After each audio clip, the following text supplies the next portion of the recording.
Welcome back, everyone. You're probably wondering, what's in that bag? Well,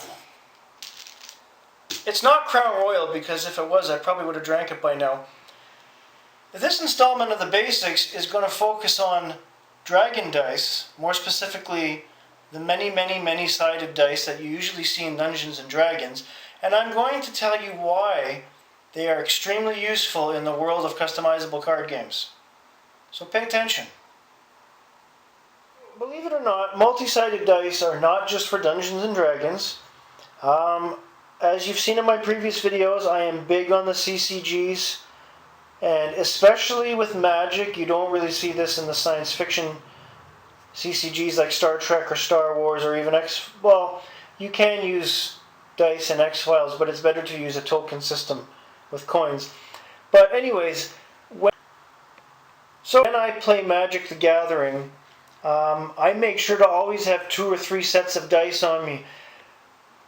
I always have more than what I need just in case the other player doesn't have as many dice, or if he needs to borrow a set, or just in case we both end up with the same color dice sets and we want to use different colors for tokens, I can switch out.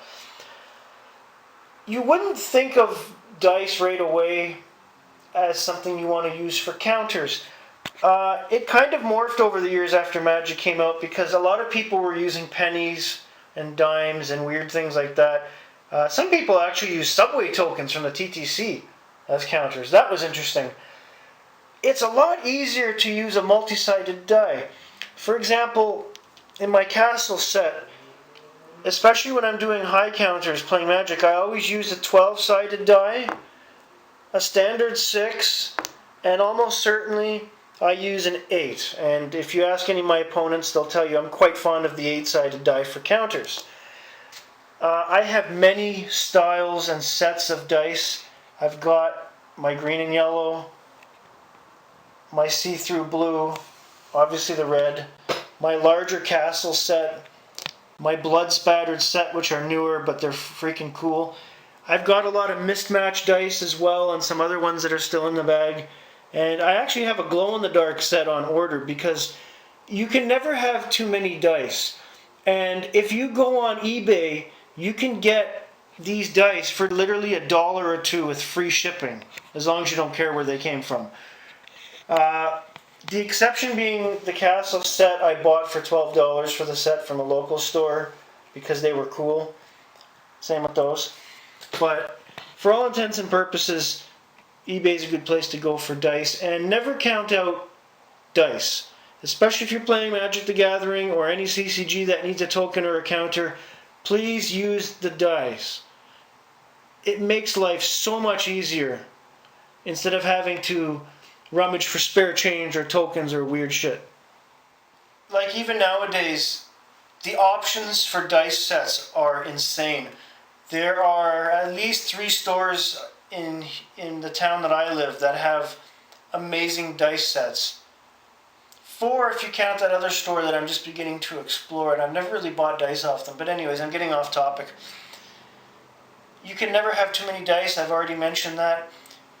Don't spend a fortune on dice. As I mentioned earlier, I paid only $2 for some of these sets, and the sets of dice vary from 5 up until I think this set is 11.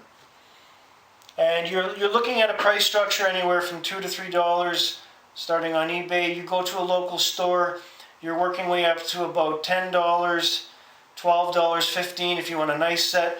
If you go to a gaming store, so we have a gaming store in town in one of our malls, and he has buckets of dice, as any good gaming or geek store should.